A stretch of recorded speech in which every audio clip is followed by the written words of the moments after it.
What is going on, squad? Jason is back for the state of the franchise event that we do every Wednesday. Jason, how are we feeling today? Amazing for different reasons. Okay. First off, before we get into all the 49ers takes and everything as well, if you guys are new to either of our channels, please make sure you hit that like button. Make sure you subscribe to both of our channels. Make sure you hit the notification bell so that you know when we go live. We do this every single week, but a like would help just as much as you guys when you send donations would help. The like helps just as much. But a few reasons, Brad. The 49ers won an exhilarating game on Sunday. Don't care how it happened. Don't care how it got to whatever point.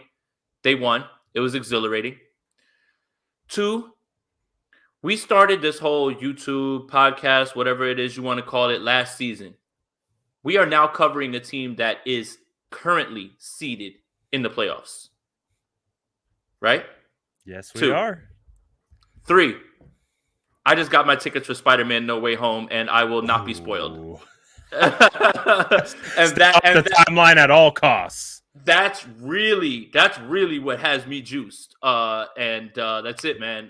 There's a lot to be excited about, a lot of positivity to go around right now. I've been trying to keep it positive all week because there's just been too many negative vibes around such a big win. And right. It's kind of confusing to me, especially considering that, usually I'm the one who's like yelling after losses. It's like, man, if you see how mad I get after losses, why can't I just be happy after a win like that? And I think that's what's kind of got me confused right now, Brad. Absolutely. And I totally understand. But we know there's for lack of a better word, people like to focus on what can be fixed or what can be corrected, even amidst the win. I think you and I take a different type of approach when the 49ers get a win because we're just happy. And we've talked about it.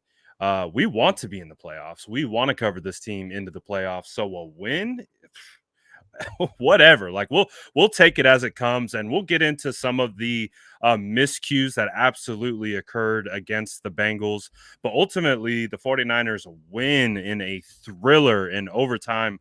Let's start with the last play, and we'll just go backwards.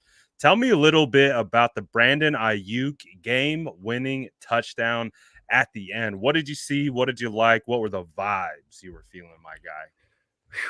Man, it's crazy, right? Because people want to point to, well, this wouldn't have happened if this didn't happen. And what if this happened? Well, what if? I don't care. This is what happened.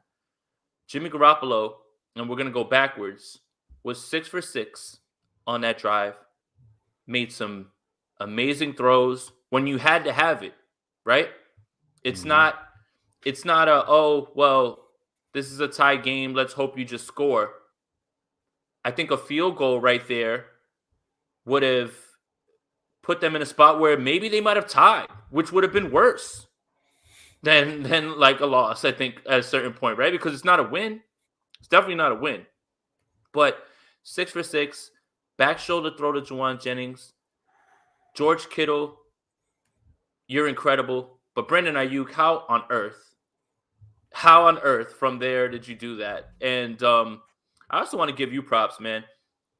The Curb Your Enthusiasm content, I'm here for it all. That is like chef's kiss, Italian. I don't know what this is, but you know what I'm doing. Oh, I know exactly. That's that Gouda. I know exactly what you're talking about, and of course, that type of content would not be available if I didn't spend training camp with both Jason Aponte and Jordan Elliott watching Curb reruns after training camp and listening to these guys quote Curb nonstop. And I was like, what is this show? I got to check it out. And I'm super happy that I have.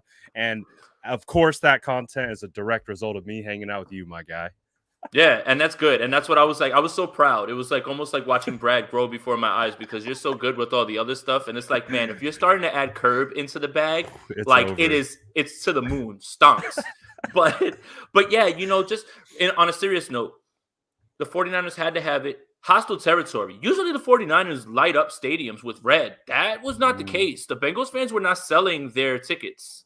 So there wasn't a large contingent of 49er fans, very hostile, backs against the wall, had to have it. The whole world knew what Jimmy Garoppolo was trying to do right there. And back-to-back drives, he delivered that touchdown. I sat there and I at first said, well, they're at least at the one. Then you watch the replay and you're like, that's a touchdown. Like you're already yelling, that's a touchdown. Yep. And then as soon as the ref announces it, I turn the game off and I hit live on the post-game show and I start going crazy because that was probably the most fun win because that's literally ripping victory from the jaws of defeat in the same way that Saints game was. That's what that felt like because you're losing in that game right there. And you had to have it in overtime. And a field goal would have just extended the game, but it wouldn't have resulted in a win, in my opinion, unless something, different would have happened. But, man, what a fun game. I know that it was gut-wrenching for a little while, heart-racing, all those things. But, my goodness, man, the end of that game was incredible. And two playoff teams or vying for playoff spots, it was just fun, man. And I think that's really my takeaway from this game. Why focus on all the negative when there's so many good things to talk about, and a win like that. Like, I think that's more,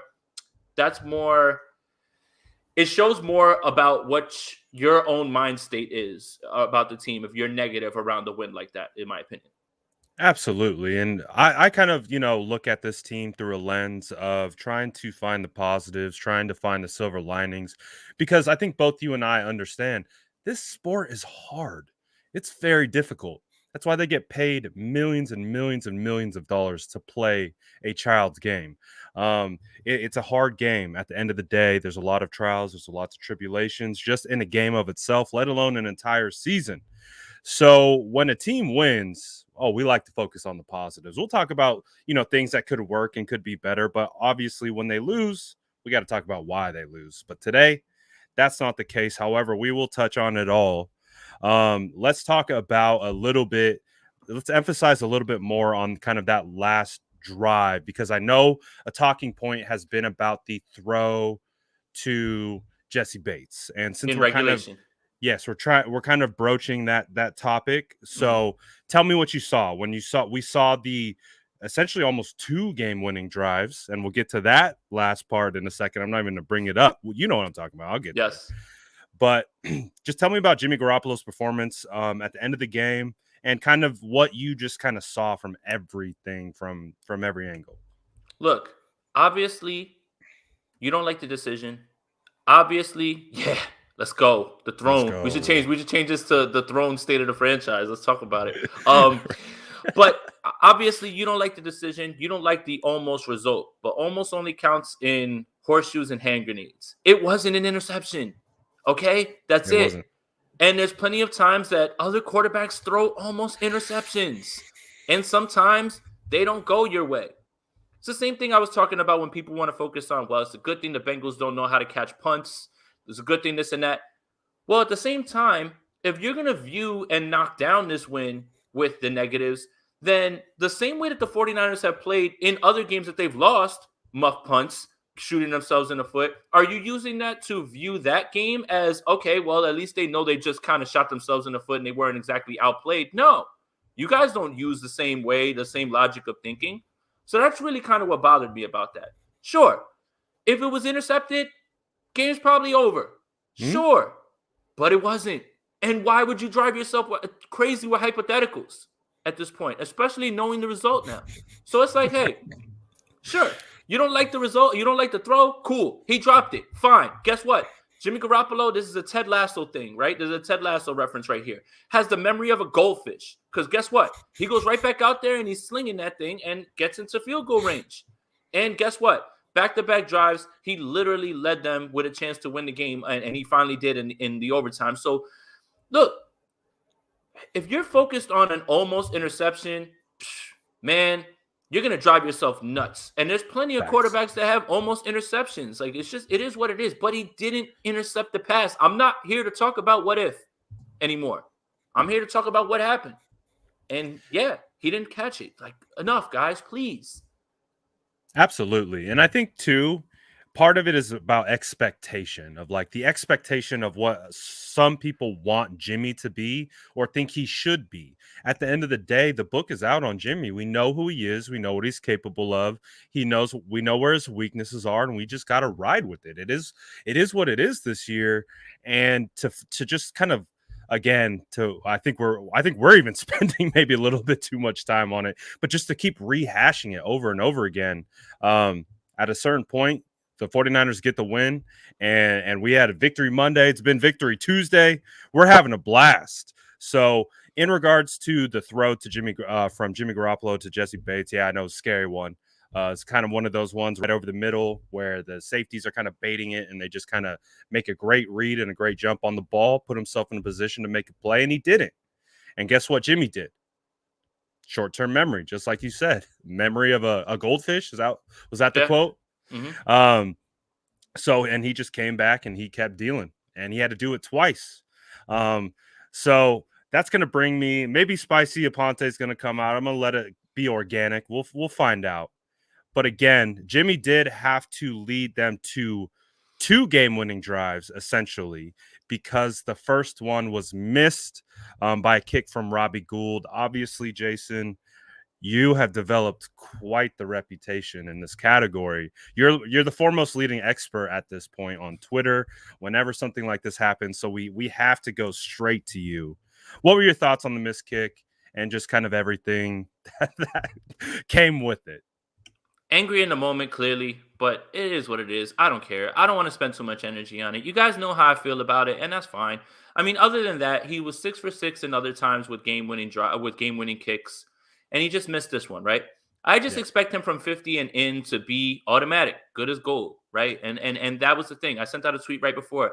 You get in the field goal range, you make this kick, I'm going to leave you completely alone. Like, I will literally shut the hell up, all the way up. And whatever, he missed it, fine. You know, I'm not going to go rant about it because it doesn't matter. If I just told you to not focus on hypotheticals and the other ways to look at things, right?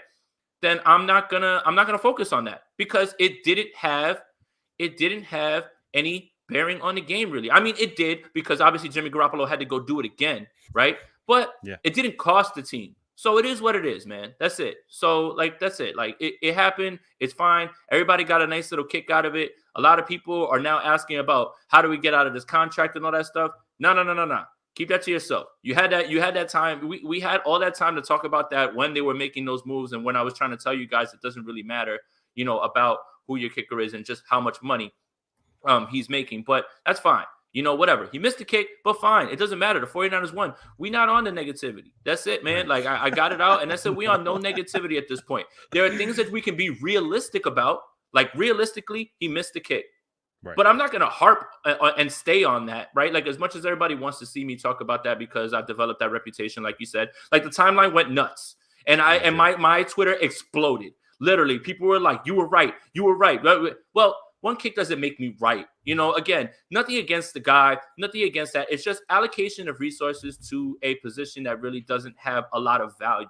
And I just expect from 50 in for him to be good. My gripe is 50 and out, right? 5 or 12. That's it. It's not 50 and in. 50 and in, he's great. He's perfect, right? It's just if you're going to be an $8.5 million dead cap hit next season to be moved on from, I need you to start drilling those from 50 the same way that Justin Tucker does.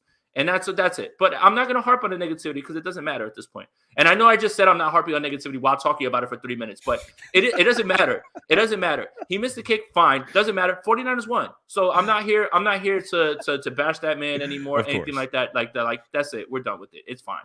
Yeah. Moving on to Atlanta, as they say. But we're going to stick right here on Cincy anyways because George Kittle had a phenomenal game. What was the NFC Player of the Week this week? Yes, sir. First time that a 49ers tight end was ever the Offensive Player of the Week. And I have a question, Brad, before we go into that real quick. Yeah. Why wasn't he Offensive Player of the Week the week that he almost had 200 in the first half? Who on earth was better than him that week? I need somebody in the comments to go ahead and look that up because we need a recount. Sorry, just keep going, Brad. No, and I think the answer to that is they lost. And kind of an ugly fashion. So that would be my answer of why he didn't get it.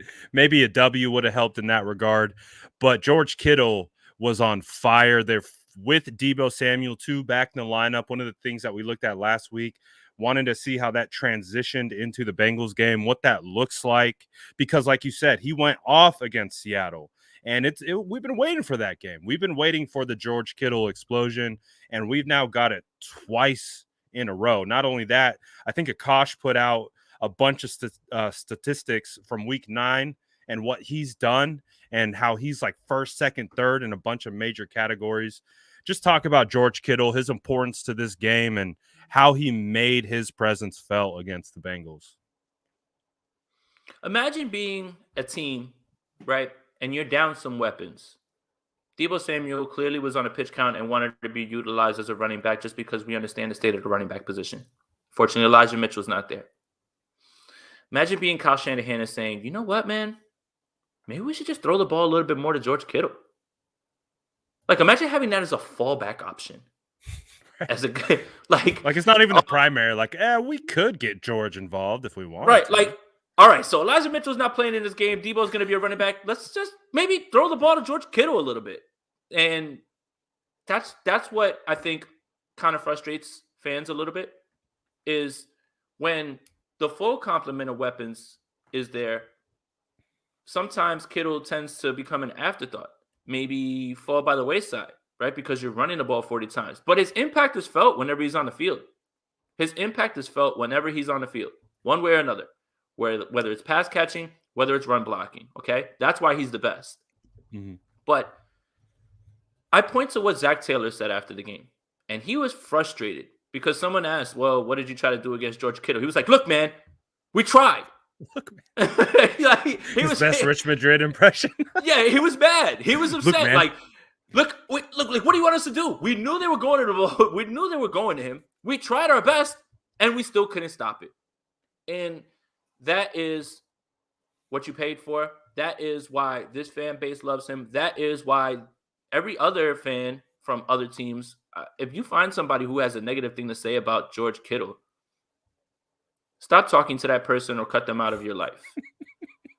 Because let's talk to a Jacksonville Jaguars fan. Let's talk to a New York Jets fan. Let's talk to a Dallas Cowboys fan. Let's ask them about George Kittle. I guarantee you they start glowing about, man, I love the way that kid plays. I love his enthusiasm. I love how hard he runs. I think that he's great. Football is better when George Kittle is balling. The 49ers are better when George Kittle is balling. And thank you for bringing that up, Joey. You people that want George Kittle traded, shame on you. How dare you? Don't ever, not again, ever again bring that up. Ever. The man's calf started acting up in the game. Obviously, he didn't practice today because of what they call knee soreness. He said he likened what he was playing on to cement. Yep. And he played through it. And when everybody in the world, including your opposition, knows where the ball's going and you can't be stopped, I don't know what else needs to be said, man. It's a joy to watch George Kittle play, and we are lucky as 49er fans to have him on our team, man. Absolutely. And it's super fun to see how they get him involved, especially like in these play actions and these kind of bootlegs and things like that, where it just looks like he's blocking. And that is becoming to be a point where, from a schematic standpoint, is going to be more problems for teams, especially on these edges, because what Kittle's doing, he's like running his reach right or reach left technique when he's trying to like get to the second level or block a defensive end. It looks the same, and then all of a sudden he just cuts back against the grain. Safeties and linebackers have already kind of diagnosed, it's a run based on the technique they're showing up front. He just leaks out the backside. It's been really, really fun to watch George Kittle kind of just blossom over these last couple weeks, because we all know it's there. If you watch this team and you've studied this team, you know what what he's capable of, and you kind of touched on it a little bit. If he's blocking, if he's catching, his impact is immense to the game, even if he's not filling up the stat sheet. But overall, I think the point is exactly true. Like, how can we talk about trading one of the best players in the NFL just because got a little banged up, and not necessarily all his faults or doing, but it is, it's a situation that you just kind of have to take on the chin and move forward. So with George Kittle, It's been absolutely beautiful to see him come back and ball out. But we also got Deebo Samuel back this game. Now, the last couple games, he got one reception for 22 yards, but again, another touchdown on the ground as a running back, 8 carries, 37 yards, still 4.6 a carry. That's pretty dang good. What is your assessment of Deebo Samuel so far since he's been back and what he did against the Bengals? Two things. Just the state of the running back room right now, in terms of Jeff Wilson played better this week for sure. Mhm. He averaged 4 per, right? Obviously, what Elijah Mitchell brings is great, but you can't really force him into that bell cow role as we've seen. He's had multiple injuries this season, Mhm. and also I feel like Kyle Shanahan is missing that home run factor that Raheem Mostert brought, and Deebo Samuel brings that. Now, I'm not saying Deebo Samuel is as fast as Raheem Mostert, but whenever Deebo Samuel is in the backfield and he touches the ball, he has a chance to take it to the house, or he has a chance to break off a big run. And what I mean by that is, look at the Vikings game. He had a very long run for the touchdown, and I think he averaged about 2 yards per carry other than that. So the number kind of skews. Now, fast forward to the Cincinnati game, he has the 22-yard run. Shout out to Tom Compton also, by the way, and I also want to talk about him in a little bit because put some respect on the number 2 right tackle run blocker graded For by real. PFF. Was So he? I yes, didn't even no, see that. since he's back, since he's been playing, he's the number 2 graded run blocker at right tackle. Now, conversely, In he's the the NFL or on our team? in the NFL. And conversely, Hey, the tape matches though, he's the worst pass blocking one though, right, from right tackle. which that makes That perfect conversely, okay, sense. Yeah. but Yeah, but makes I want to perfect give him sense. props because he did open it up and sealed off that block for Deebo Samuel to scoot right behind him up the sideline. So, Yes. Kyle Shanahan's missing that home run hit from Raheem Mostert, and Deebo Samuel Mhm. gives you that. And Right. clearly, also, Kyle Shanahan understood that Deebo had to play in this game while also scaling him back just a bit. Mhm. Not trying to put too much on him, get him through this Mhm. game, fine. And now it doesn't look like he has any designation during the week or anything like that, and he should be ready to go. So, again, invaluable, most valuable. I'm going to keep saying it. Again, obviously, we know Tom Brady probably locked that up this week, and Mhm. fine. But, It's a quarterback award anyways, we know that. right. But the definition, most valuable, is where would this team be without Deebo Samuel? Where would they be? Literally, because all of those things that he was doing earlier in the season was without Mhm. George Kittle, was without Mhm. Brandon Ayuk for whatever Yep. reason. And where would this team be? They win that Bears game primarily because of that play that he made. And Mhm. and if you take Deebo Samuel away from this team, they probably lose 2 more games, including that one. So that's my thing. I understand he's not going to win it. Just discuss him. Just discuss him. And for him to have that sort of impact on that sort of pitch count, it just speaks to how great he's been this year, and he's being used in that role out of necessity right now. And I can't disagree right now. Do you kind of foresee, especially, we'll talk about the Falcons and kind of preview them a little bit here towards the end, but do you kind of see for the foreseeable future, again, Raheem Mostert, like you mentioned, I think you're 100% right. The 49ers are missing that explosive element out of that backfield.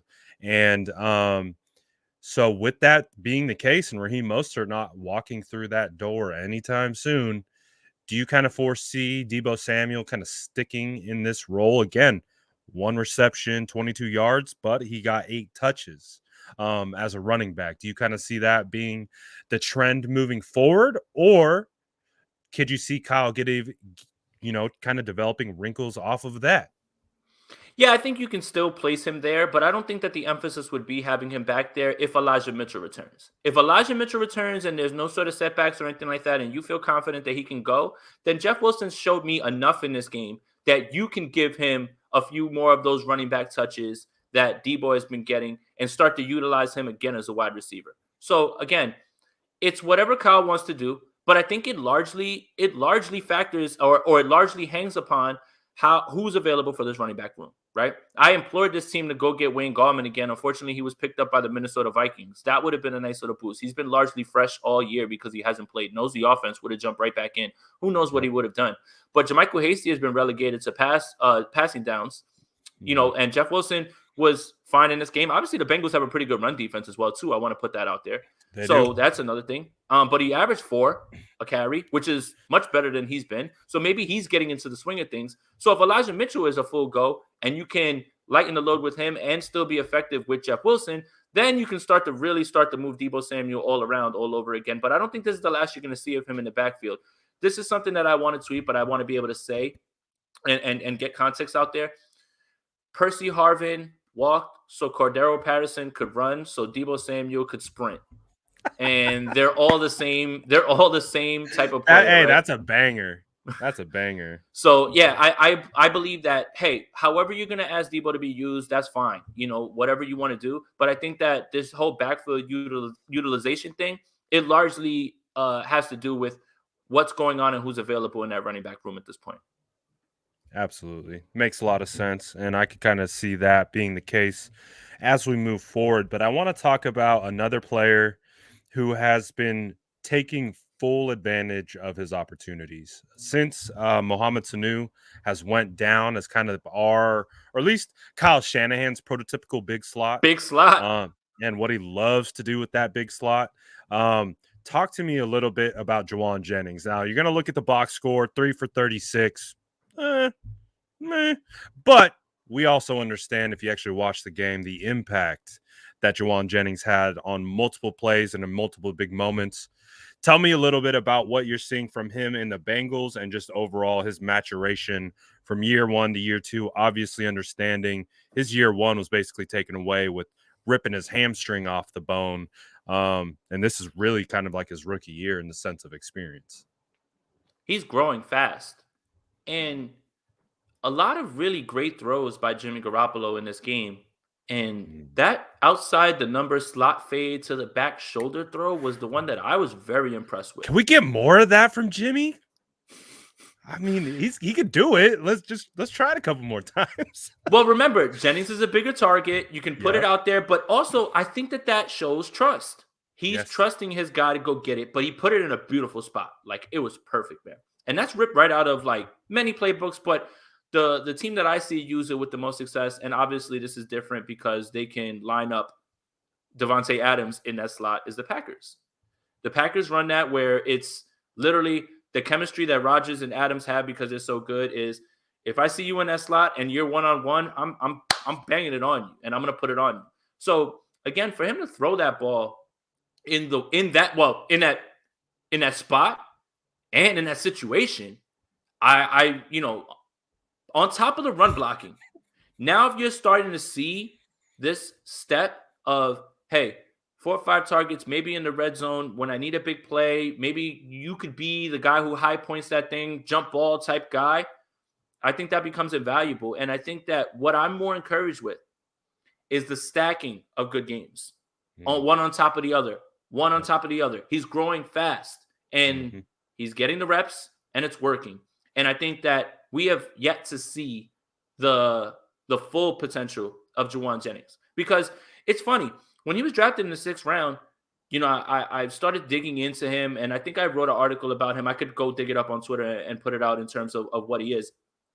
The Tennessee fans, the Volunteer fans, they were like, "You're getting a dog. We absolutely love him." Like, they were effusive with the praise. Like, it was over the top. And unfortunately, he lost his season last year because of the injury. But he has this attitude that Kyle likes, the run blocking. And now if he's starting to add on this whole, hey, I can be your jump ball guy, your 50-50 guy, trust me to go get it, trust me to box out the defender, then that becomes invaluable because I feel like that's something that now George Kittle is getting targeted in the red zone. That's something that we didn't largely see. But I think this is something that the 49ers have been missing because Kendrick Bourne had primarily been that red zone guy when he was here. But they never really had a jump ball, go get it guy. And I hate to say it, but the only time you really saw it before that was the Jalen Hurts touchdown in preseason. The throw up, like where he was fading out to the pylon, and he threw it up and he went and got it. So if Juwan Jennings can fill that role, I mean, it just gives Kyle more things to work with. And it gives confidence to Jimmy that, hey, I don't got to jam this into Deebo. I don't got to jam this into Ayuk or Kittle. I still have trust in my guy to go get it. And if he's throwing that ball into that perfect spot, there's not really much you can do with those throws. Absolutely. And I love bringing up kind of reminiscing a little bit about the draft process, because obviously the draft is around the corner, and Jason and I are going to be attacking the hell out of that content. Mobile. But going back to when Juwan was drafted, I remember it vividly because I scouted Juwan by accident. I scouted Juwan because I was scouting Marquez Callaway, the other Tennessee wide receiver, who's now the Saints wide receiver. And I remember scouting Marquez, and I was like, who is this other guy?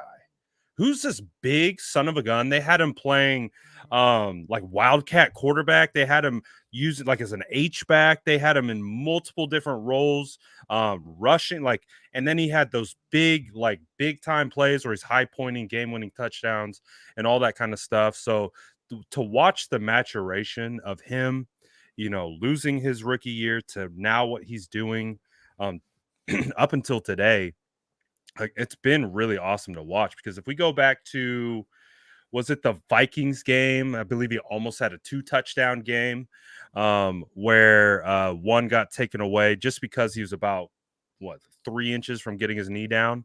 Beautiful throw. But you're seeing what he's capable of. He's capable of high pointing those passes. I mean, we love to talk about, Brandon Ayuk and Deebo Samuel, but we don't necessarily look at those guys as, high point contested catch gods or anything like that. We're like, those are yak guys. We get them the ball in space and then they create. With Juwan, he gives a different element where he can be completely covered. And you just throw it to the back shoulder, or you throw it to a spot where only he can get it. He's kind of proving he can go get it. So I'm really excited to see what his future looks like just within this season, because like you were talking about, if we get Elijah Mitchell back, again, big if, I don't think he practiced today, right? No, he didn't.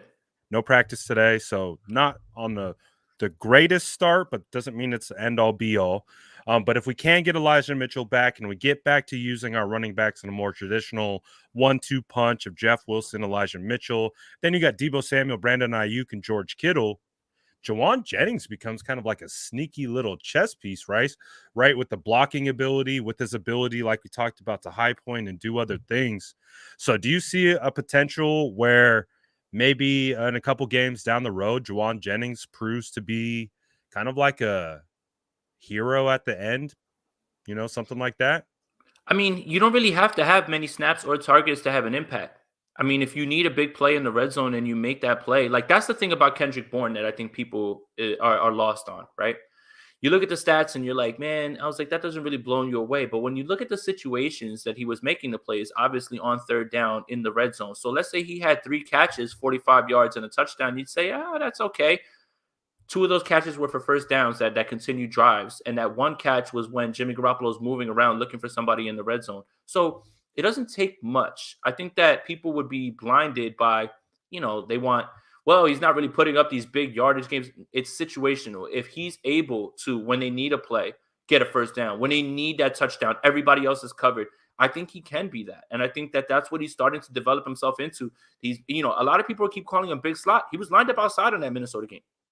And, the big slot thing is something that obviously Kyle Shanahan craves. Tried to get it with Jalen Hurd, was fine with it with Mohamed Sanu. But now Juwan Jennings is somebody who, again, is somebody they drafted. So that's another thing. If he continues to develop, you have to start saying, okay, well, they hit on this one too, and they're moving in the right direction with that one as well too. So, again, I think that more than anything, the impact can be felt without huge stat lines or big games and things like that. It's situational. And I think that that's realistically where his impact is going to be felt, similar to Kendrick Bourne in 2019. Absolutely. Let's talk about the offensive line a little bit. I know we touched on Tom Compton a little bit, but tell me a little bit about our guy, Trent Williams, what he's doing in this league and how big of an impact he is truly having. Man, so I had kind of put something out there on Twitter, and I don't know if I said it on the last State of the Franchise, where I was like, well, Trey Hendrickson has his sack total, a sack streak that was the longest in the NFL. Now he gets to play Tom Compton. Well, I actually dug into the numbers a little bit, and he lined up on the right side of the formation exclusively, meaning there was a handful of snaps where he played on the left side. So that meant you were going to get Trey Hendrickson against Trent Williams. Mm-hmm. And Trey Hendrickson beat Trent Williams for a sack.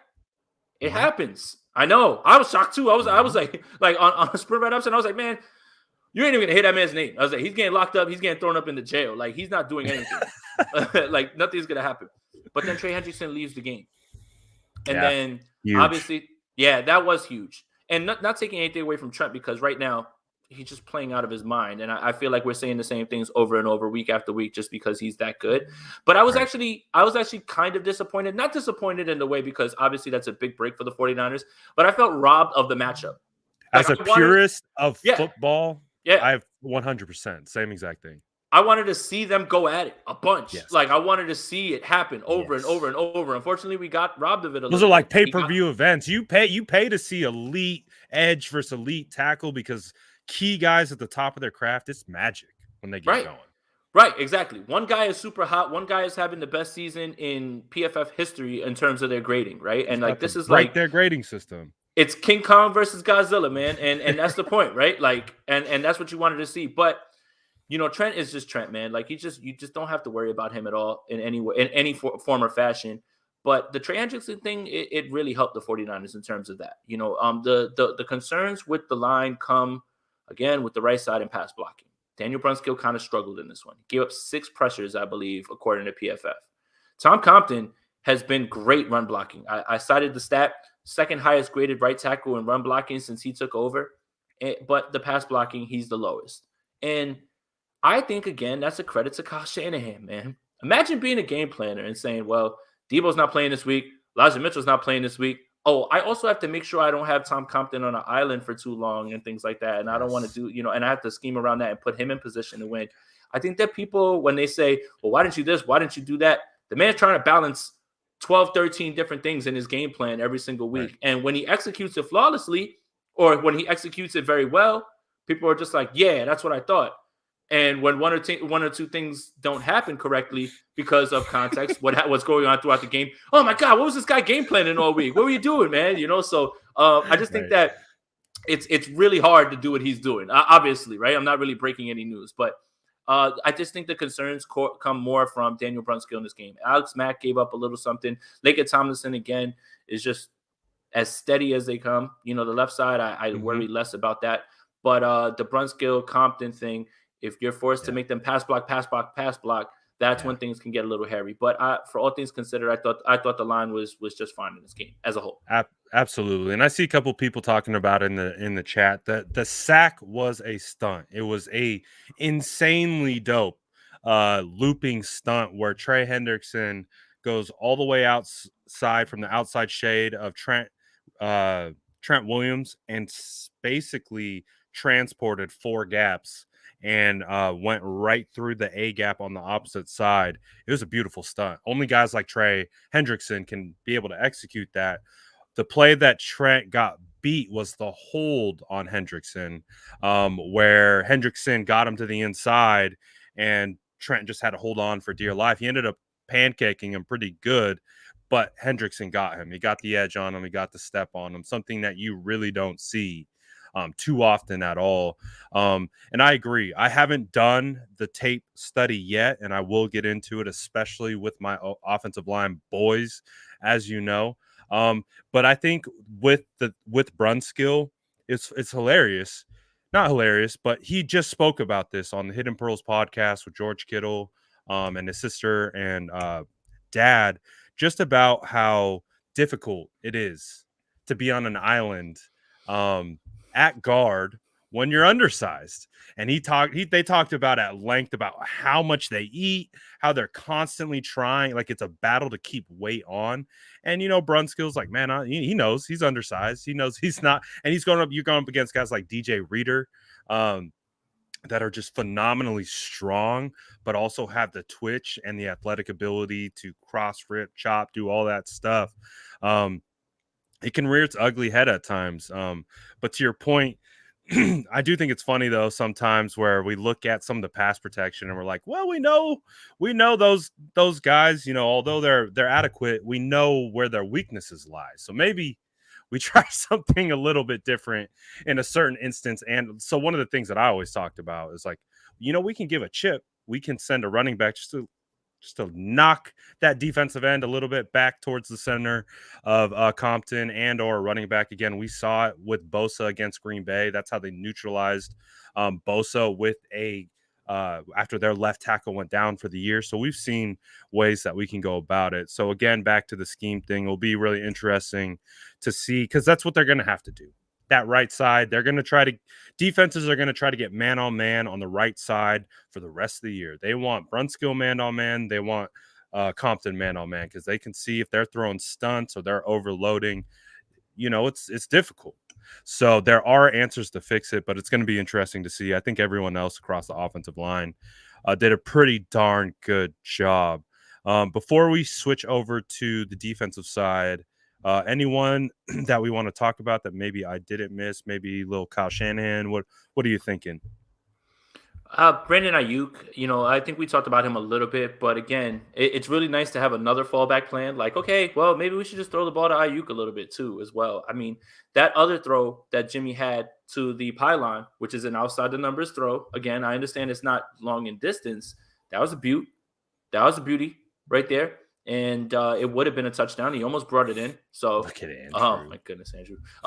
But I mean, honestly, again, Brandon Ayuk, it's really nice to have somebody where you can say, hey, maybe we should get the ball to that guy a little bit more, And I think, obviously, last week he didn't have his best game in terms of dropping the ball right there on a tunnel screen, was open a bunch, and we all know that. We don't have to get into all of that or whatever, but felt like when they had to have it, Ayuk was involved, and he had a very good game in this game. For all the talk about T. Higgins and Jamar Chase, the 49ers got some guys too, man. I'm not going to put them, up against or compare them or anything like that. But Ayuk and Kittle and what Deebo brings, I think that trio, they are up there with anybody at this point right now. I mean, they're as pass catchers, as weapons, they're just up there. And I think that's something that 49er fans should be proud of. Again, we're just going to keep highlighting the positives here, man. That's it. Like, we're just going to keep going with the positives. That's it. So.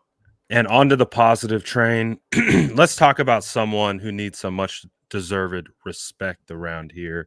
I love that Tart is getting some love, especially on the behalf of our boy Jordan Elliott. With between Jordan Hollywood Elliott, and then go. After Tart retweets Jordan, George Kittle retweets Jordan.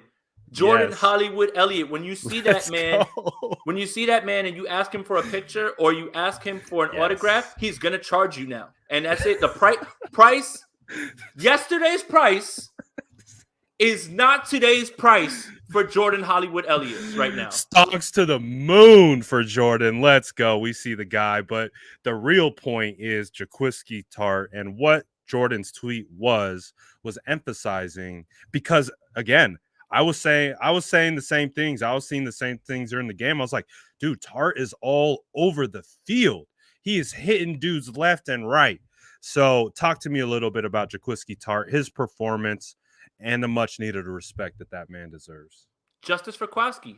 Just because he doesn't do the things that you think safety should be doing, interceptions, all that other stuff, doesn't mean that the man is not playing at a high level when he's on the field. And just because what he does isn't necessarily sexy, when you see the things that he shuts off in the pass game when he's on the field, when you see that he's the highest graded tackler on the team, and we're talking about a team that has Azeez Al-Shaair right here on the team this year, the best linebacker on this team, and we'll get to him.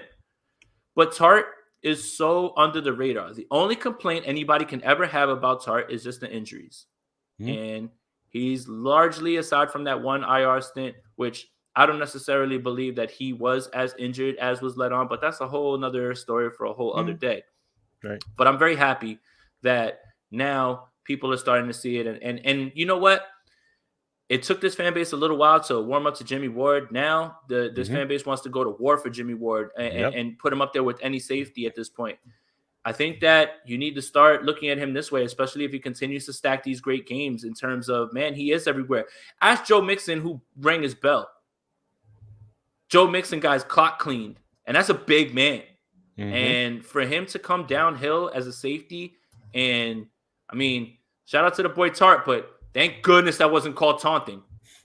Thank goodness that wasn't called taunting because he got right up and he got right in his face and flexed, right? Like, and you know, I was like, oh no, like I got nervous right away, like after that. But how could you not be hyped after you lay out a running back who has a full head of steam, right? A big man, and it's Joe Mixon too, right? Joe Mixon's a baller, and you know, Tart wiped them out. So again, the things that Tart does isn't necessarily Sports Center highlights, anything like that, but the man is as solid as they come. And I think that in terms of what this, and especially thinking about what this team needed with the way cornerback has been, you needed all of that on the back end. You needed it. And for them to move their scheme around some more cover two, which is what I noticed when I watched the defensive film, and they kind of tried to mix it in the fourth quarter. And unfortunately, Ambry Thomas was getting picked on a little bit. Like, thank God the Bengals kind of figured that out a little bit later. But for all intents and purposes, DeMeco Ryans used Tart and Ward to make sure that he was never put in bad positions. And the penalty that you guys are mad about, the press onto the face, he's not in press man there. He's just rerouting. They were in cover two. He's rerouting. He's rerouting him, and then he's getting back to his zone. Like, so it's just like a leverage play, just trying to change technique. His leverage. Just reroute him and then get back to your spot. That's it. Like, that was it. So he'll learn that stuff. And, you know, for everything that happened, it could have been much worse for Ambry Thomas, in my opinion. I think that DeMeco and those guys on the back end deserve a ton of credit for the reason that it wasn't as bad as it could have been. And that's a perfect transition because I did want to ask you next about DeMeco Ryans because, you know, we know this fan base at the single drop of adversity, it's fire someone in some cases. And DeMeco Ryans was heavy under scrutiny this year. And I think both of you and I would agree it's a bit overblown, right? It's a bit overblown. Yes. Ben always has been overblown. Talk about the way, again, emphasize a little bit more about the cover two, what the cover two does, and how it protects young cornerbacks and or guys like Josh Norman who might not be playing at a level such as an Emmanuel Mosley or what have you. What does like kind of playing in that scheme, how does it protect them? And just talk about kind of the galaxy brain effect of when your DC recognizes the strengths and weaknesses and schemes accordingly and what that does for your defense. I think you hit the nail on the head, right? Because there is a correlation with the way that people were playing the Bengals in terms of coverage early in the season into the way that they were. And you see a direct drop off in Jamar Chase's numbers. So in the beginning of the season, nobody really knows what to expect from Jamar Chase. You have your draft profile, but a lot of it was man coverage. Marlon Humphrey tried to go one-on-one with him. Guess what? You got baked because Jamar Chase is trying to run past you, right? Once defenses, I believe it's after week 7 or 8, when there was a philosophical change with the way that people were guarding them, and it turned into more zone, his numbers drastically fell off because his route tree isn't as developed.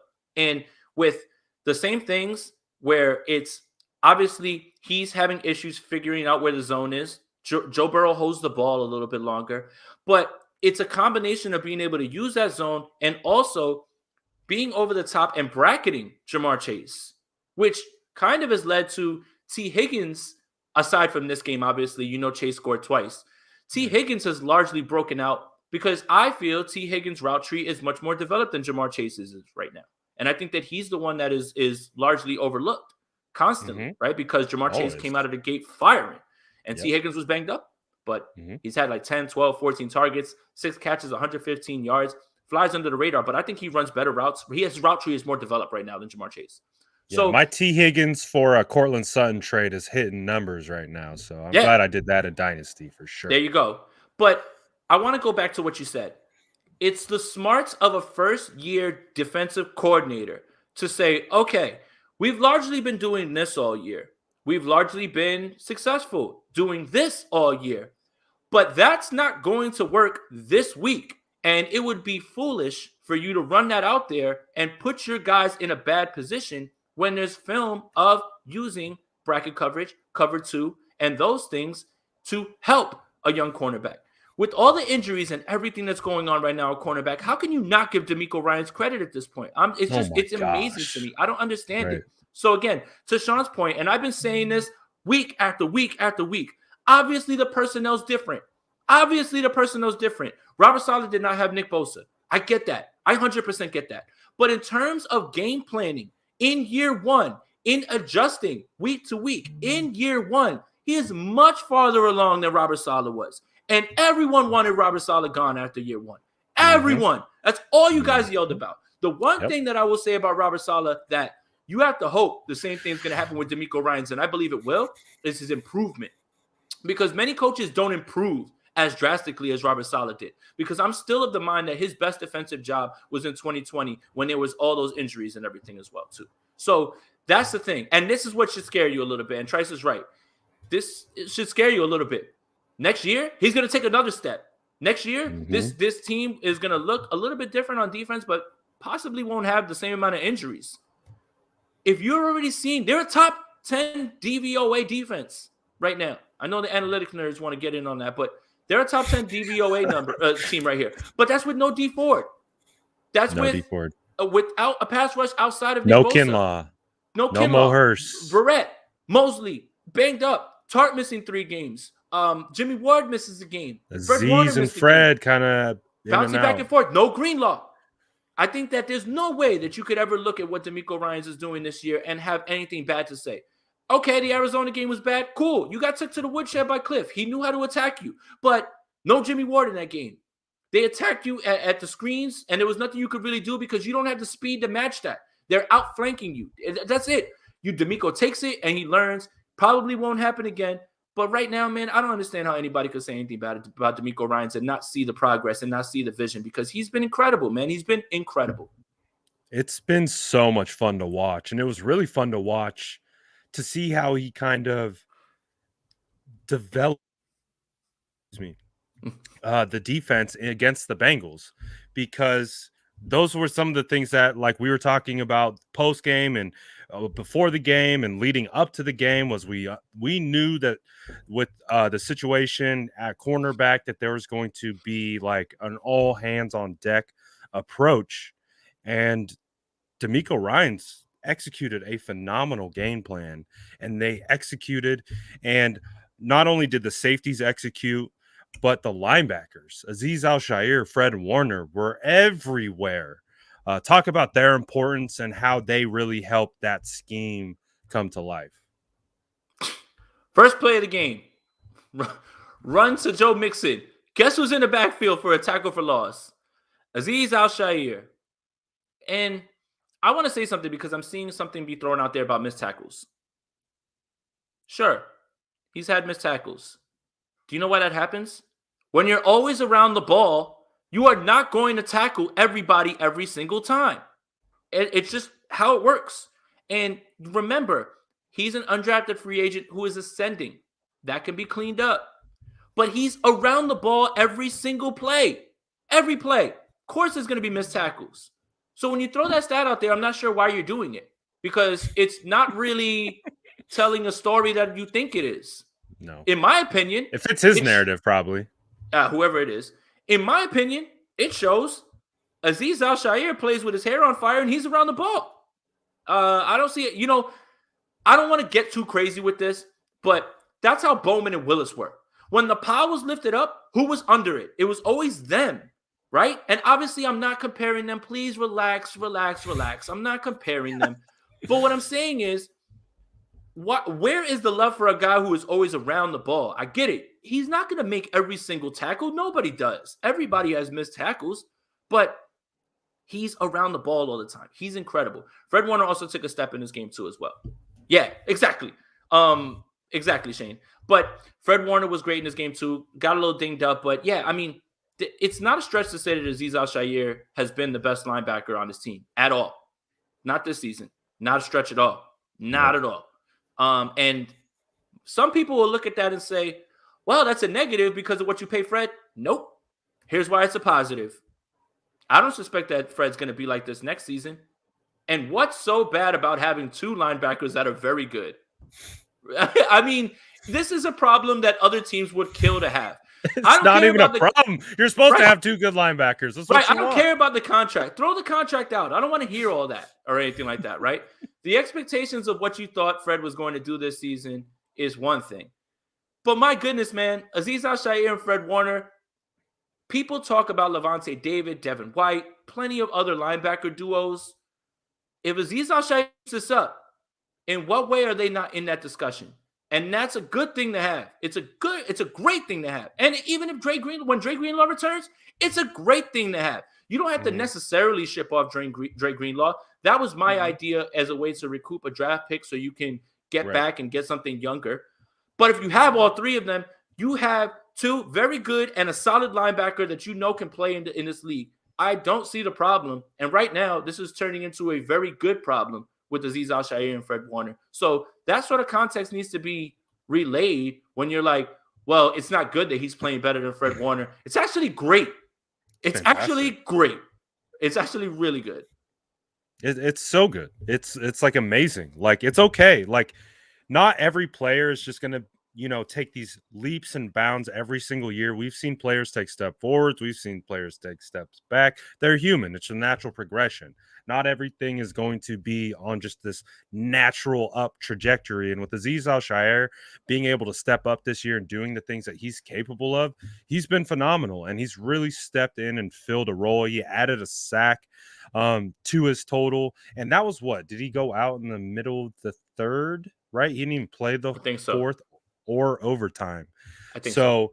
And it did kind of feel like, in a sense, when Azeez kind of went out, kind of felt like the Bengals started to move the ball a little more. Now, is that a direct correlation?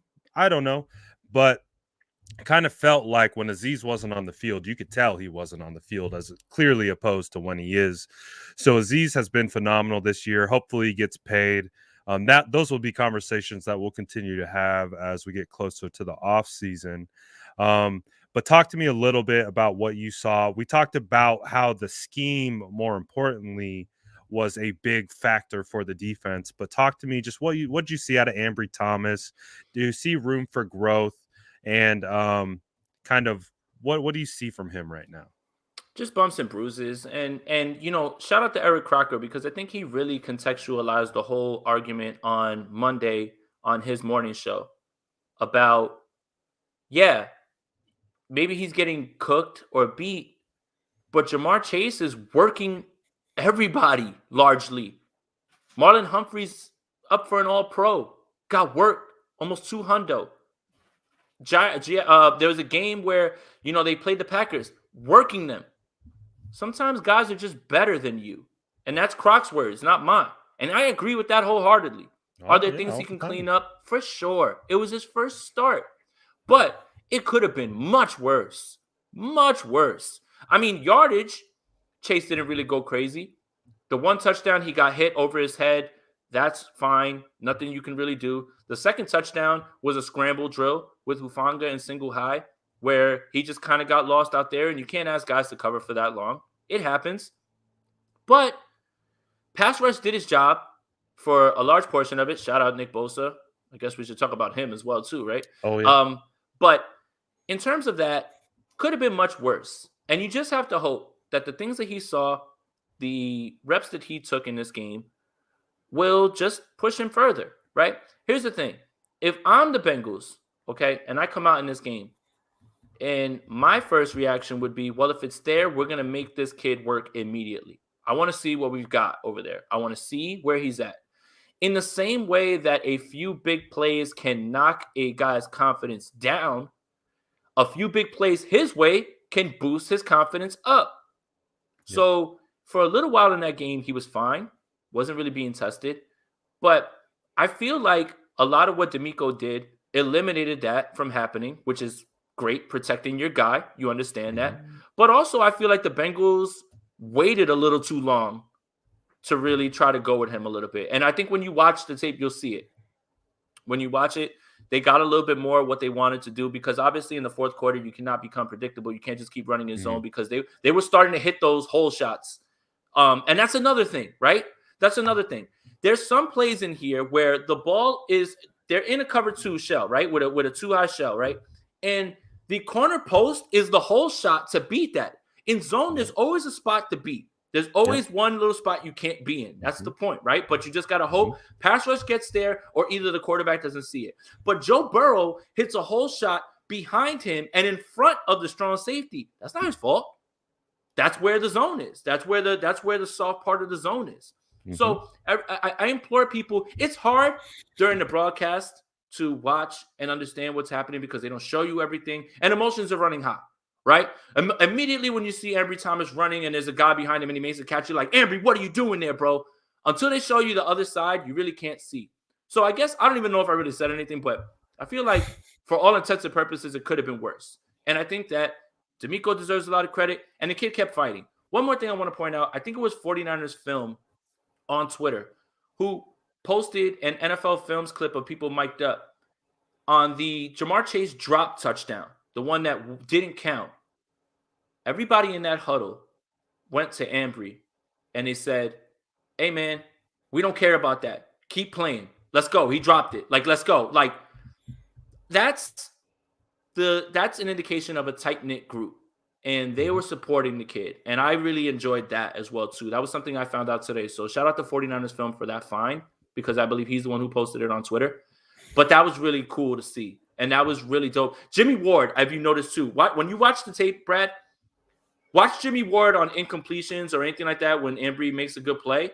Jimmy Ward's the first one on him, like, let's go, like, there it is, or either talking to him when there's a miscommunication. Yeah, so they understood, hey, he's going to take his bumps and bruises, but we're not going to let him get down on himself, and we're going to help him as best we can. So I think that was something that I took away when I watched the film last night as well. I'll definitely be keeping an eye out on that because, I'm big on body language and like in between plays and stuff like that. So to have, and that's why it's important to have strong leaders like those guys out there for a young guy like Ambry to kind of catch up to speed. What do we got from Cap here? He says, how about bounce back week by how Hightower led special teams, talking about the special teams coach. Bengals knees weak. Special teams was a big portion of this game. What did you see? Did you see a bounce back? What was your kind of vibe of the whole special teams? River Craycraft was in position to get those fumbles. I mean, that helps a lot. Like, muff fumbles don't matter. Muff punts don't matter if you don't recover them. And just, he was in a good position, hustling his ass off, got over there. Yeah, I mean, he was brought up for this game. So, I mean, it is what it is. And for the people, again, I hate to keep harping on it. They were giving it away with Butterfinger. How many times did the 49ers kick themselves or shot themselves in the foot on special teams, and it's led to other teams winning? But you never have said, well, that was the reason they lost. It's always, one thing or the other. That's what football is. You can't pick and choose when you choose to be upset and when you choose to criticize. Like, it's just like, that's what football is. Or other teams are going to give you opportunities. Can you capitalize on them? That's right. Like, it's so nice to see a special teams group not play well. So, it's just not the 49ers. So, like, it's just opportunistic. Things happen. Balls bounce certain ways. When they're going your way, enjoy it. And it went their way in this game. And River Craycraft had a lot to do with that because he was down on the field. He was down on coverage, and he got onto those fumbles. So good for him. And yeah, this team needed it. It's about time someone else fumbled the ball. It's about time someone else shot themselves in the foot. Lord knows the 49ers have been doing it too much this year. So I'm with it. Hey, we've watched enough football to understand that you need a little luck. You need the ball to bounce your way like a couple times. It is what it is. And thankfully for the 49ers, the ball definitely bounced their way a few times. But there also were a couple times maybe they didn't bounce their way. Again, shout out our guy, Ambry Thomas. We're not piling on him at all. But we also understand it was the illegal hands to the face twice. Took away Bosa's third sack and took away Jimmy Ward interception. Third interception too. Third interception, which, we know we wanted to get Jimmy all the INTs because that guy didn't have an interception since 2016, right? Something until like the Rams game. Something insanely ridiculous. So wanted to get him that. But talk a little bit about Bosa. I mean, the 3-sack game would have been great for a headline and things like that for the NFL and the rest of everyone to kind of perk up, because we're not really hearing Bosa really discussed in the Defensive Player of the Year category. We're hearing like little whispers. But what is your overall thought process of Nick Bosa, how he played, his performance, and is he moving into that conversation? Does he belong to be there? He has to be at this point, especially when you consider the double team percentages, which everybody throws around, highest in the league. And, if someone was over there on the other side helping him out a little bit, that could alleviate that. But with all that in his face, 14 sacks, right? How many tackles for loss? And I still don't think he's all the way back from the ACL injury. Like, there's still another gear for this young man. Just goes about his business. He should definitely be in the discussion. I understand the Micah Parsons discussion. Micah Parsons has been incredible this season. He's been doing insane stuff. He's incredible, man. You line him up, line him up wherever. He's been great. But when you contextualize with the 49ers haven't had another opposite edge rusher, so it's not like, he's getting single. No, he's being double teamed. And I believe there was a stat that was thrown out. I don't know if it was you or I think it was Guy Haberman. I believe there's like a bunch of his sacks happen in the fourth quarter or overtime, like money time. Like when you need those sacks, man. So I know there's no such thing as like, edge rusher wins or anything like that. But it seems like whenever this defense needs a play, regardless of if he's double teamed or not, he's making them. And I'm floored at watching him play, man. He needs to absolutely be in the discussion. Now, whether he wins it, completely something different, but he absolutely needs to be in that discussion. And I understand why people are whispering, Myles Garrett, TJ Watt, Micah Parsons. I get that. Those guys are having amazing seasons too. But my goodness, man, Nick Bosa is just continuing to answer the bell. And I still feel like there's one more gear that he can get to while he's getting back from that ACL. And I think that is the scariest part. Absolutely. And it's fun to listen to Bosa talk about his performance because he talks about the game within the game. He's like, I've figured out how to get sacks. Like there's an art to it. And I think what that art is it's the game within the game. Again, obviously playing offensive line versus defensive line, you're trying to counteract what kind of pass rush moves are being thrown at you. They're trying to set you up for an inside counter move? Are they going to hit you with speed to the outside? Are they going speed to power for a bull rush? And as an offensive lineman, you're constantly trying to evaluate and kind of discern what move they're going to throw at you. And I think Nick Bosa, who's already the ultimate tactician in regards to just his technical ability as a pass rusher, I think he's like taken that next step of like, again, setting up guys so that when it's time to hit his money move, he's got them biting on something else, and then he just counters off of it, and he's figuring out how to get sacks in big time moments. And I think it's just going to speak louder to again what he's able to do, what he's capable of, because he's still super young and still has a long ways to go. What do you have any other thoughts on the defensive line for the rest of that game? Anyone else that really stood out to you? DJ Jones, and he needs to be at the highest level of you need to bring him back. How does DJ Jones get to the edge so quickly? How does he get to the flat on some of these plays? This is a giant man. Very athletic. You shouldn't be able to do things like that. So, I mean, week after week, I feel like it's obviously we always talk about Nick Bosa. We always talk about Azeez. We always talk about the safety play. But week after week, you can make the case that DJ Jones is having just as big an impact sometimes in certain plays. And he's just been great. And he was great in this game as well. Absolutely. Do you want to do, I think we handled the Bengals game pretty well. Do you want to do like a little peek into the Falcons game and maybe touch on a little bit, or how are we doing with time on your end? I don't know. Give me 1 second. Hold the stream up. Let me go check in on Averly real quick, and I'll be right back, and I'll let you know. I got you. All right. While Jason's checking in on that, I think overall though, what we can talk about is again the game against the Bengals, how solid it really was on every front, what they were able to do in essentially every category. It was pretty fun to watch. It was really a great performance. And again, with this team at a disadvantage in multiple spots, backup right tackle, running back, a bit of a question, Ambry Thomas, Josh Norman, Noah Emmanuel Mosley, even with Azeez going down in games, we knew it was going to be, it was going to be a wild ride. And thankfully they were able to do so and get it done. Someone was mentioning Samson Ebukam. Samson Ebukam had a sack. You also have to shout out two specifically on that play. Arden Key and Nick Bosa were a big reason for that sack. Now, no, not taking away anything from Samson. He was able to beat his guy on the right side, got around the corner.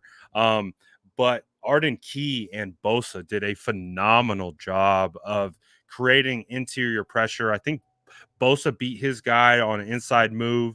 And then also with Arden Key, he was able to beat the guard and really whoop the guard. And get into the backfield. I think even on that play where Sosa got the sack, Bosa grabbed his ankle. So there he might even got more of a sack total. I don't know if he got credited for that ankle grab. But it was something that he was able to do. I think Arden Key has been, like Trice is saying, has been someone that has been pretty damn good over the guard in pass rushing situations. I think he's someone who has stood out multiple weeks in a row. Whether he's gotten sacks or not, or actual production, I think you're kind of seeing the presence that he's having. And also in the same kind of vein, Charles Omenihu, he had the pass break. He had a pass breakup. He's the same kind of almost build, if you will, as Arden Key. Same like kind of lengthy, big end style defensive end, but has the ability to rush the passer over the guards. And those two in that position over the guards, you're seeing how they're giving a lot of teams fits, because again, when you're a guard, you're more used to dealing with bigger bodies. You're more used to dealing with your DJ Readers, your Javon Kinlaws, your DeForest Buckners, like these big, massive bodies that have lots of frame to grab and punch and do all kinds of stuff. Sometimes when you get these lengthier defensive ends over the guards, Jason, what we're talking about is when we get guys like Arden Key and Charles Omenihu who have like that really solid length, but you bring them in over the guards and rush the passer, it makes it really difficult for guards to be able to manage that type of quickness, length, and all that type of stuff. So, what have you seen from those two guys throughout their time with the team so far? Yeah, I was listening, and I don't think I can really add on anything more than what you were saying. Like I was just like a NASCAR, person who was like doing the tire real quick. I had to change a diaper real fast, get some cereal, and get right back in here. But I listened to everything. I was hearing it all. But the Omenihu pass breakup, that was big too, man, because that's a bootleg that is designed to get you an easy throw, and he literally got his hand up and knocked that thing down, man. I think that he's been very, very a very nice addition. And that goes to another person on this defense or this defensive coaching staff that I feel like people talk about, but I feel like they're not really talking about right now in terms of the hodgepodge of defensive linemen they've been using, and that's Chris Kosert.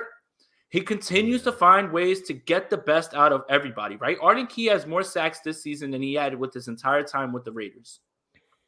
Omenihu is somebody who, again, has the traits. They're able to get something out of him right now. And that's, again, one of the things that we always laud about this organization is that they're very good with identifying the traits. And then they have the coaching staff that can get what they can get out of those traits. Like Jordan Willis was somebody last year who, when things weren't going well and everybody was injured, he had an impact, right? Kerry Hyder was somebody who last year he was there. He had a huge impact. Now look at Kerry Hyder, unfortunately. Like he's over there in Seattle, hasn't really done much. So I think that Chris Kosuric needs a lot of credit in terms of, being able to develop this. But again, this organization, this regime, this front office, when they see those traits that they like on the defensive players, they'll take shots on those high-end traits because they know they have a coach that can get the most out of them. And I think that's something else that I learned too when you're talking about those guys. Absolutely. And Kyle Shanahan actually spoke today and heaped a lot of praise on Chris Kosuric, calling him one of the best D-line coaches in the league, if not the best D-line coach in the league, and just talked about his presence, the way he gets his guys to play, the way they respond to him. And again, some of the things that you talked about, the way he puts them in great positions to be successful. He's been fantastic. And we don't have to get too far into the weeds with the Falcons. I just wanted to touch on it a little bit because right now, Jason, the 49ers, we're looking at the playoffs. Mm-hmm. Playoffs? Yeah. Oh, yeah. Playoffs. So talk to me a little bit about that. Is that like, should we be talking about the playoffs? Is that like sacrilege to talk about the playoffs? Should we not? Like, because in my opinion, with the Falcons only being one game behind, kind of feels like a mini playoff game. Yeah, and I don't think that their record is indicative of the team that they are. I don't know how they're 6-7. I'll be honest with you. I That really being don't the Falcons, right? Yes. I don't know how they're 6-7. I have no I idea. agree. I have no idea. So I'm not overlooking the Falcons, but the reason you should be talking about the playoffs is because the 49ers have it in their hands. It's in their hands. This is a team that ranks at the bottom of the league in pass rushing. Uh-oh. Jimmy Garoppolo is going to get to sit back there and take his time and throw that thing. Uh-oh. AJ Terrell's a phenomenal cornerback. Phenomenal, man. Second year, obviously developed. You Clemson love that, boy. right? Like that. Yeah, good. But the Falcons, realistically, obviously Cordero Patterson's having, I don't know how you have an 8th year breakout season, but here it is, and this is what's happening. Here it is. But this team doesn't have Julio Jones. Russell Gage is a fine receiver. Kyle Pitts is clearly one of the most talented tight end prospects we've ever seen, if not the. But he's been largely wiped out of games at times. And let's just face it, Matt Ryan is who he is at this point in his career. Now, for all the people that are like, well, they know us, I don't know about that this season. Dan Quinn's not there. It's not largely the same team. And I don't like calling this a trap game because you are one game ahead of this team. This isn't a trap game. This is a handle your business game. A trap game for me is a 9-3 team facing a 6-7 team, not a 7-6 team facing a 6-7 team. It's not a trap game. Handle your business. Handle your business, and I think that they will in this game. I think that it's going to be a little bit too much. The pass rush is going to be too much for them, and they're a little bit one-dimensional. You have to obviously watch out for Cordero Patterson, but they're a little bit one-dimensional. They want to throw the ball as well, too. Obviously, Arthur Smith runs a variation of Shanahan's system. Hey, welcome to the league. Pretty much everybody does at this point. So I don't really foresee this to be too heavy of a matchup. I had the 49ers beating the Bengals, but I had them beating them in a close game. Didn't happen the way that I thought it would, but it ended the way that I thought it would. Mm-hmm. This one, I don't think it's going to be as close. But that's not for me being overconfident or overlooking the Falcons. This is a game of matchups. And just looking at the way they match up with the Falcons, I don't really see how the Falcons can really do something unless the 49ers throw up a wet fart in this game in terms of everything on defense and on offense and just throw up a dud, which I don't foresee happening, especially coming off such a big win and knowing you have to handle your business because you have to turn right around after this game and get right back to work because then you go to Tennessee. So I think that this coaching staff understands what's in front of them. They understand that right now they control their own destiny. And also they understand the Falcons aren't really the team that the 49ers are at this point. Now, I get it. Any given Sunday, cliches, all those things. I just look at the matchups, and I just don't really see how the Falcons are really going to have a chance to upset the 49ers in this one because I would take it as an upset. But it's not a trap game. You have to handle your business. Handle your business because you're just better than them.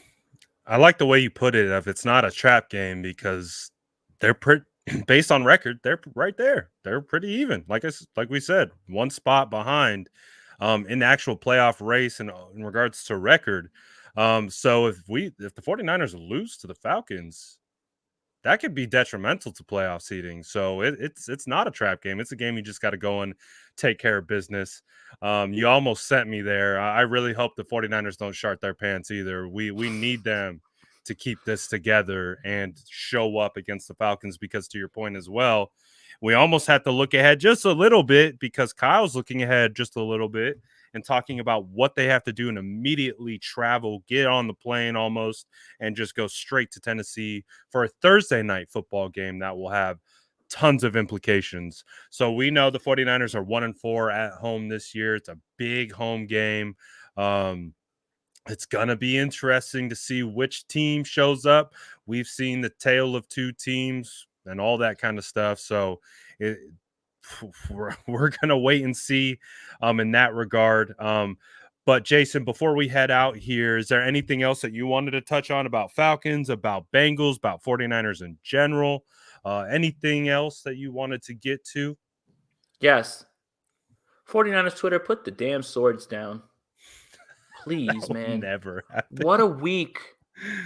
You would have thought the 49ers lost this game 49-0 against the Bengals, man. People have been insane with the barbs back and forth on each other. The QB discussion, which is never going to go anywhere because newsflash, guys, it's the most important position on the field.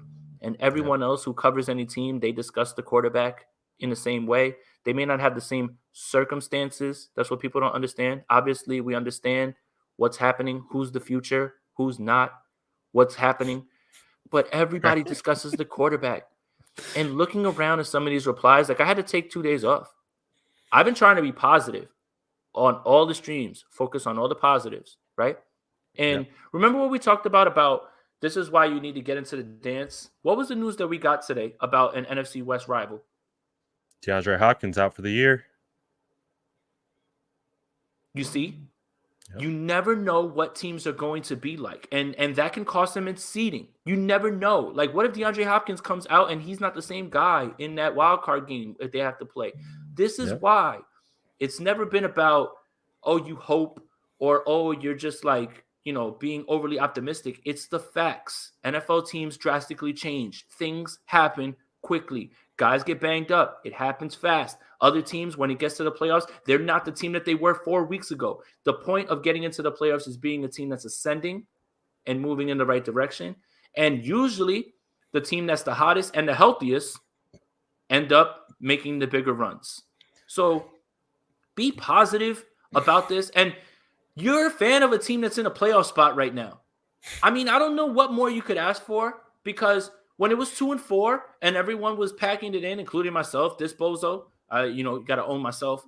After the Arizona game, you cannot feel like that right now. And being 7-6 means this team has won 5 of 7 games.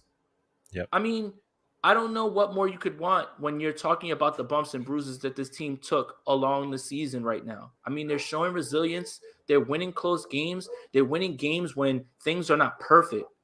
And yet, everybody wants to harp on the negative stuff, man. I just don't understand why. I don't get that portion of it. Think about where we were last year at this point. The season was over. Everybody was mad. Everyone was upset. Now, even still, like at this point, there was still like a mathematical chance, but everyone in their right mind, even me, again, I'm going to raise my hand and say I try to be as positive as possible all the time. And I was like, oh yeah, there's no chance. Like we're not going to pretend like they're going to sneak into the playoffs or anything like that. It was a down year. You've got meaningful football in December, and you've got people saying, well, it doesn't matter. They're not going to win a bowl or anything like that. They're not going to run.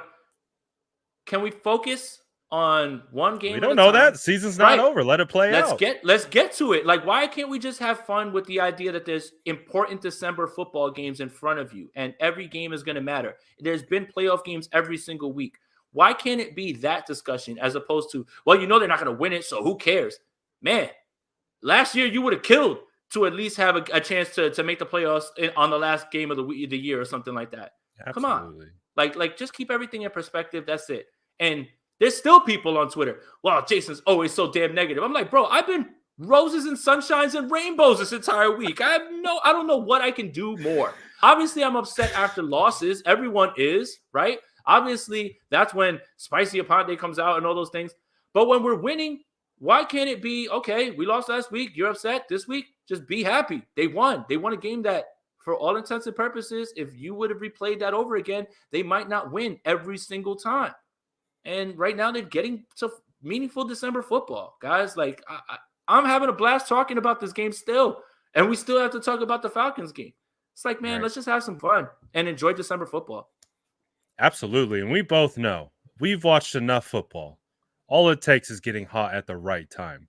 We know this. They have a group. They have a core team of players and leaders that have been there. They've done it before. They've gone and made the trip to the Super Bowl. It's not like they forgot what it was like. Now, it's not saying that this year is exact duplicate or anything like that, but there's an opportunity where they just start getting hot at the right time. They get into the dance, like we keep saying, and then it's a one-game season from here on out. And that's what it is. And in regards to the complaining and the back and forth, I think you would feel, or certain people would feel a lot better just understanding that Trey Lance isn't going to play this year. Nope. That's okay. And just be okay with it. Like, he's not going to play this year unless he gets injured, or I'm sorry, Jimmy gets injured or something catastrophic happens. So we can rest our heads knowing that 2022 is for Trey Lance. Okay, that helps. Okay, Jimmy Garoppolo is inconsistent, but when it matters, he shows up. That's been Jimmy Garoppolo since 2019. So what are we arguing about? Do we expect him to be something that he's not? So I think the baseline situation is just challenge your own expectation. What are you expecting? Maybe you're looking at this situation from an angle that is causing you a little bit more stress, or maybe you're remembering a tweet that Jason and I put out 6 months ago, and you still got that thing living rent free in your head, and you want to bring it up every chance you get. Well, and then all right, one more thing. There's 4 games left. There's 4 games left, right? If the 49ers win all 4 games, a lot of us said 12-5. They'd be 11-6. It's not likely because it's very hard to win that many football games in a row, despite how many teams make it look easy. But they're in position to be somewhat where a lot of people thought they would be. And that can't get lost. And then expectations need to change when things change. Mm-hmm. Things didn't get off to the right start. Team fumbled around in a few games, lost a few games. You have to start to change your expectations. It can't just be, oh my God, well, they lost 4 in a row. They still got to win the Super Bowl. No, one step at a time. Please, one step at a time. Talking about playoffs, I just want to win a game. You win a game, you win another game. You win another game. You stack wins and you put yourself in a position. And thank God they added this 7th playoff spot. Thank you, NFL. Appreciate that. Like, you need that. So, since asking, how does this ATL team differ from the one who beat the 49ers in 2019, Julio Jones? Dan Quinn, who knows Kyle's stuff a little bit better. And that game was a trap game. That game was an absolute trap game. The 2019 game right down here that she's asking about. What are the differences? Why is that different?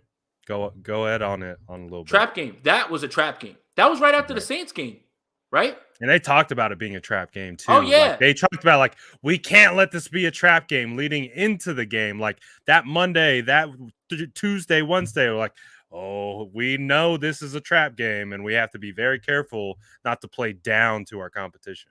And I think they did.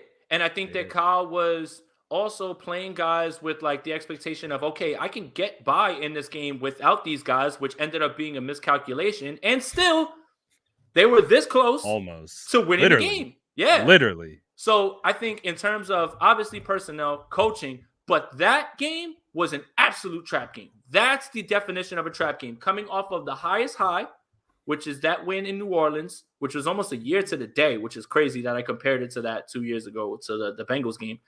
Coming off that high of high and knowing that you're that much better than that Falcons team and then losing that game, that's your definition of a trap game. That's the difference between that year and this year.